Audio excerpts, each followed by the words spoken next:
கொண்டிருக்கிறோம். இருந்தாலும் எங்களுடைய கூட்டு செயற்பாடு இன்னும் அதிகரிக்க வேண்டும். மேலும் அதிகரித்துக் கொண்டு செல்வதன் ஊடாகத்தான் எங்களுடைய உரிமையை வெல்ல முடியும். அந்த பணியை தேசிய மீனவர் இயக்கம் மேலும் வலுவூட்ட வேண்டும் என்றும் அந்த பணியை கொண்டு செல்ல வேண்டும் என்பது எங்களுடைய எதிர்பார்ப்பாக இருக்கின்றது. அதே போன்றுதான் இன்று இந்த படத்திலே நாங்கள் பார்த்தால் தெரியும். இந்த படத்திலே இருப்பது முழுக்க நாங்கள் சிறு மீனவர்கள், பாரம்பரிய சிறு மீனவர்கள் எல்லாம் இந்த படத்திலே காட்டப்பட்டிருக்கின்ற விடயங்கள். ஆனால் இலங்கையிலே இந்த சிறு மீனவர்கள் தான் எங்களுடைய உள்நாட்டு மீனவர்களுக்கான பொருளாதாரத்திலே சத்தான உணவை வழங்குகின்ற சமூகமாக நாங்கள் இருக்கின்றோம். ஆனால் இன்று பல விடயங்களிலே எங்களுடைய சமூகத்தின் குரலை செவிசாய்ப்பது அரிதாக இருக்கின்றது.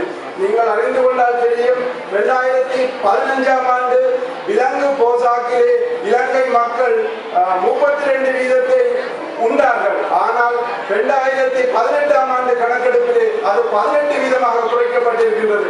இந்த விலங்கு போசாக்கு குறைக்கப்பட்டதற்கு என்ன காரணம், எங்களுக்கு மக்களுக்கு கிடைக்காமல் போவதற்கு என்ன காரணம் என்று பார்த்தால், இந்த பாரம்பரிய சிறு மீனவர்களுடைய கடலும் கடல் பிரதேசங்களும் அழிக்கப்பட்டதனால் அல்லது முறையற்ற மீன்பிடியினால் இது இல்லாமல் போயிருக்கின்றது.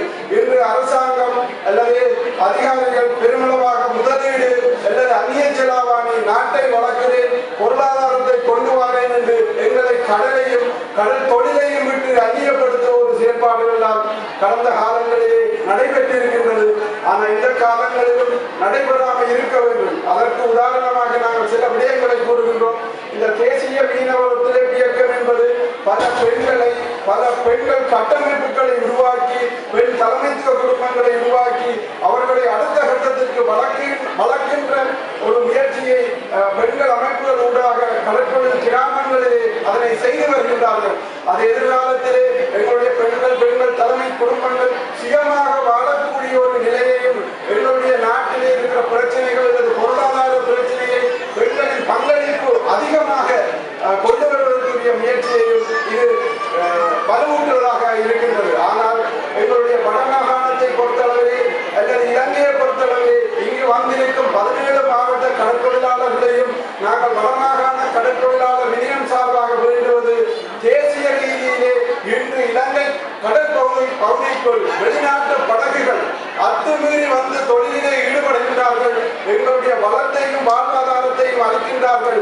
இந்த வருடத்திலே 550க்கும் மேற்பட்ட வெளிநாட்டு மீனவர்கள் வடக்கு கிழக்கு மாகாணங்களிலே அத்துமீறி வந்து தொழிலில் ஈடுபட்டு கைது செய்யப்பட்டு மனிதாபிமான அடிப்படையிலே நீதிமன்ற சட்டத்தின் ஊடாக விடுதலை செய்யப்படுகிறார்கள்.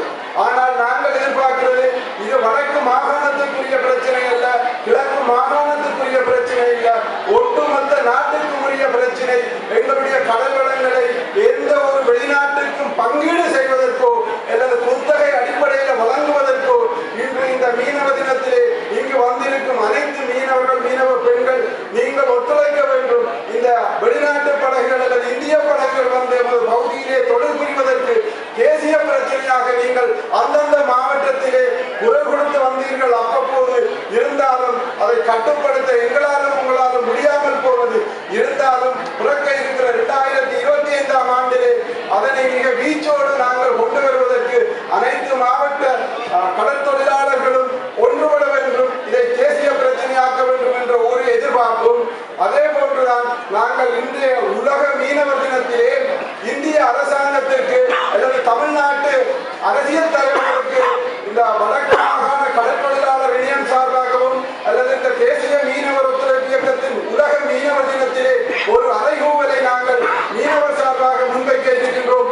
அதாவது தமிழ்நாட்டை சேர்ந்த அரசியல் கட்சிகள் அல்லது அதன் தலைவர்கள், நீங்கள் தமிழ்நாட்டிலே நின்று எங்களுடைய கடலிலே அத்துமீறி உள்நுழைந்து சட்டவிரோத தொழிலே ஈடுபடுகிற தொழிலாளர்களுக்காக நீங்கள் தமிழ்நாட்டிலே நின்று போராட்டம் செய்கிறீர்கள்.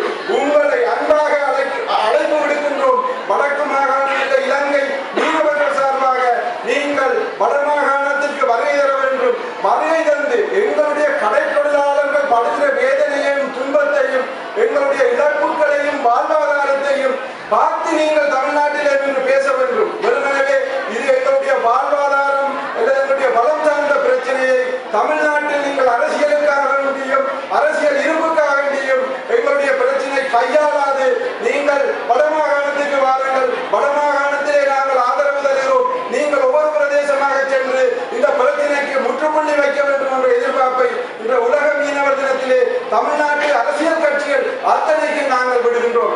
அதே போன்றுதான் எங்களுடைய தமிழ் தேசிய கூட்டமைப்பினுடைய முல்லைத்தீவு மாவட்ட பாராளுமன்ற உறுப்பினராக இன்று மரியாதைக்குரிய ரவிகரன் ஐயா இதிலே வீட்டிருக்கின்றார். அவரிடம் நாங்கள் இந்த மீனவ தினத்திலே ஒரு பகிரங்க கோரிக்கையை விடுகின்றோம். வடக்கு கடற்தொழிலாளர்கள் இந்தியாவுக்கோ இந்திய அரசாங்கத்துக்கோ இந்திய மக்களுக்கோ எதிரானவர்கள் இல்லை. எங்களுடைய வளமும் எங்களுடைய வாழ்வாதாரமும் ஆறாறு அளிக்கப்பட்டாலோ அதற்கு எதிராக நாங்கள் போராடுவோம். தாங்கள் சார்ந்திருக்கின்ற தமிழ் தேசிய கூட்டமைப்பு தங்களை சொல்லவில்லை. தாங்கள் இந்த வருடம்தான் பாராளுமன்ற உறுப்பினர்களாக நீங்கள் சொல்லியிருக்கிறீர்கள். கடந்த காலத்தில் உங்களுடைய கட்சி இந்த மீனவர்களுடைய பிரச்சனையில் மௌனம் சாதிப்பது ஏன்? மீனவர்கள் அல்லது இல்லை இருக்கிற நாங்கள் இந்தியாவுக்கு எதிரானவர்கள், மற்ற ஏனையோர் எல்லாம் இந்தியாவுக்கு சார்பானவர்களாக காட்ட நினைப்பது போல்தான் உங்களுடைய செயல்பாடு இருக்கின்றது. நாங்கள் இந்த மீனவ தினத்திலே வெளிப்படையாக கூறுகின்றோம், நாங்கள் இந்தியாவுக்கோ தமிழ்நாட்டுக்கோ தமிழ்நாட்டு மீனவருக்கோ எதிரானவர்கள் அல்ல. எங்களுடைய வளத்தையும் எங்களுடைய வாழ்வாதாரத்தையும் காப்பாற்றுவதற்கு இந்த தமிழ் தேசிய கூட்டமைப்பும் சரி, ஏனைய தமிழ் பாராளுமன்ற உறுப்பினர்களும் சரி, நீங்கள் வெளிப்படையாக மௌனம் கலைத்து பேச வேண்டும் என்ற கோரிக்கையை இந்த மீனவ தினத்திலே உங்கள் முன்னிலையிலும் ஏனையோர் முன்னிலையிலும் இந்த ஊடகம் சார்பாக நாங்கள் விடுகின்றோம். என்றால் நீங்கள் எங்களுடைய மக்களால் தெரிவு செய்யப்பட்ட நீங்கள் ஏன் தமிழ்நாட்டுகள் அல்லது நாங்கள் வேறு நாட்டு மக்களா? அந்த நிலையை தயவு செய்து எதிர்காலத்திலே இருக்கின்ற வடக்கு மாகாணத்தை இல்லை கிழக்கு மாகாணத்தை இல்லை பிரதிபடுத்துகின்ற பாராளுமன்ற உறுப்பினர்கள் வெளிப்படுத்த வேண்டும். அதே போன்றுதான் இன்று எங்களுடைய இலங்கையில் எல்லா மாவட்டத்திலும் இருந்த மீனவர்கள் மக்கள் இன்று முல்லைத்தீவு மாவட்டத்திற்கு வருகின்றார்கள். முல்லைத்தீவு மாவட்டம் வறுமையிலே பின்தங்கப்பட்ட மாவட்டமாக இருக்கின்றது என்று மாவட்ட அரசாங்க அதிபரும் சொல்லி இருக்கின்றார், கடற்தொழில் அமைச்சரும் சொல்லி இருக்கின்றார். அந்த வறுமையை போக்குவதற்கும் எங்களுடைய கடற்தொழிலாளருடைய வாழ்வாதாரத்தை போக்குவதற்கும் பல நடவடிக்கைகள் எடுத்தாலும் அது வெற்றி அளிக்கவில்லை. அதே போன்றுதான் கிளிநொச்சி மாவட்டம் 24வது 25வது இடத்திலே வறுமையிலே இருக்கின்றார்கள். ஆனால் கடந்த காலங்களிலே கிளிநொச்சி மாவட்டத்திலே கடல் அட்டை பண்ணைகள் அமைக்கப்பட்டது, பொருளாதாரத்தை மேம்படுத்தும், வாழ்வாதாரத்தை அதிகரிக்கப்படும் என்று. ஆனால் அந்த மாவட்டத்தை சேர்ந்தவர்கள் அல்ல, 25% அந்த மாவட்டத்தை சேர்ந்தவர்கள். ஏனையவர்கள் முழுக்க பினாமி பேரிலே முதலாளிகளாக கொண்டு வந்து எங்களுடைய கடல் வழியே திணிக்கப்பட்டு அமைக்கப்பட்ட அட்டைப்பண்ணைகளில் முதலாளியாக இருந்து ஒன்றும் அவர்களுடைய எண்ணிக்கையையும் அந்த கிளிநொச்சி மாவட்டத்திலே விளைக்கப்பட்டிருக்கிற கடல் அட்டை பண்ணையின் எண்ணிக்கையை எடுத்து பார்த்தால் கிளிநொச்சி அதாவது இந்த நிலையிலே இருக்கின்றது பொருளாதாரத்திலே என்று பார்க்க முடியும். எல்லாரும் எங்களுடைய மண்ணிலே வந்து வெளியாட்கள் தான் ஆண்டுகிட்டு போறார்கள். அதே போன்றுதான் எங்களுடைய வளம் மிக்க மன்னார் மாவட்டத்திலே உதாரணத்துக்கு எங்களுடைய தேசிய மீனவர் ஒத்துழைப்பு இயக்கத்தின் தலைவர் கூறியிருந்தார், கடந்த மாசம் 10ஆம் மாசம் மன்னார் மாவட்ட மன்னார் மக்களுடைய வளங்கள் அபகரிக்கப்படுகிறது, சட்டவிரோதமான செயற்பாடுகள் நடைபெறுகிறது. அதை தட்டி கேட்டவருக்கு போலீஸ் நிலையத்திலே முறைப்பாட்டை செய்கின்றார்கள் அல்லது போலீஸை கொண்டு அச்சுறுத்துகின்றார்கள். எங்களுடைய பிரச்சனையை நாங்கள் கதைப்பதற்கு கூட இது தடையாக இருக்கின்றது. மன்னார் மாவட்டம் தொடர்ந்து இருமனை கவல்வாக இருக்கலாம் அல்லது காற்றலை மின்சாரமாக இருக்கலாம் அல்லது இந்திய இழுவைப்படைகளாக இருக்கலாம். வடக்கு மாகாணத்திலே இருக்கின்ற கடல் வளங்களிலே அதிக வங்கியாக காணப்படுகிற பிரதேசம் மன்னார் மாவட்டத்திலே இருக்கின்றது. இந்த வளங்களையும் திட்டமிட்டு அளிப்பதற்கு எதிராக நாங்கள் போராட வேண்டும், நாங்கள் ஒன்றுபட வேண்டும் என்ற ஒரு கருத்தை இந்த இடத்திலே முன்வைத்துக் கொண்டு நாங்கள் முல்லைத்தீவு மாவட்டமாக இருந்தாலும் சரி அல்லது இந்த முல்லைத்தீவு மாவட்டத்திலும் பல தடை செய்யப்பட்ட தொழில்முறைகள் நடைபெற்றுக் கொண்டிருக்கின்றன. அதையும் கட்டுப்படுத்த வேண்டும். அல்லது புலம்பெயர்ந்து மீனவர்கள் இந்த மீனவர்களோடு கலந்துரையாடி அவர்கள் பல இணக்கப்பாடுகளை கடந்த அரசாங்கத்திலே பெற்றுத்தான் அந்த மீன்பிடியை அனுமதித்தார்கள். ஆனால் இப்போது அந்த மீனவர்களோடு அந்த சமூகத்தோடு கலந்துரையாடாமல் நடைபெறுகிற மீன்பிடிகளை எங்களுக்கு அது பொருத்தமற்றதாக இருக்கின்றது. அதையும் தீர்ப்பதற்குரிய முயற்சிகளை மேற்கொள்ள வேண்டும் என்ற எதிர்பார்ப்பு எங்களுக்கு இருக்கின்றது. அதையும் தாண்டி பாராளுமன்ற உறுப்பினர் இருக்கின்றார், கடற்தொழில் அமைச்சர் இங்கே வருகையிலிருந்து உரையாற்றி சென்றிருக்கின்றார். ஆனால் கடற்தொழில் அமைச்சர் கூறியிருந்தால் அரசாங்கம் வந்து 2 மாதங்கள் ஆகின்றன. 2 மாதங்கள் சொன்னது போல 2000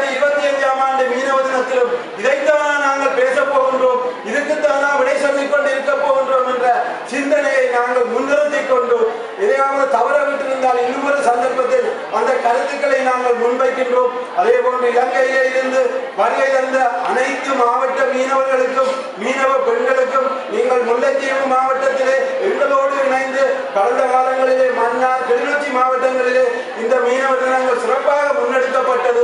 அதே போன்று முல்லைத்தீவிலும் சிறப்பாக நடைபெற்றுக் கொண்டிருக்கிறது. நீங்கள் வந்ததை இட்டு வடமாகாண கடற்தொழிலாளர் இணையம் சார்பாக அத்தனை மீனவர்களுக்கும் மீனவ பெண்களுக்கும் நாங்கள் நன்றியை தெரிவித்துக் கொள்வதோடு எதிர்காலத்தில் இன்னும் இணக்கத்தோடு செயல்பட்டு எங்களுடைய உரிமையை வெல்வதற்கு ஒன்றுபடுவதாக இந்த மீனவ தினத்திலே எங்களுடைய கோரிக்கையை முன்வைத்து இந்த சந்தர்ப்பத்தை வழங்கிய தேசிய மீனவர் ஒத்துழைப்பு இயக்கத்திற்கும் அதன் பணியாளர்களுக்கும் நாங்கள் நன்றி கூறி விடைபெறுகின்றேன். நன்றி, வணக்கம்.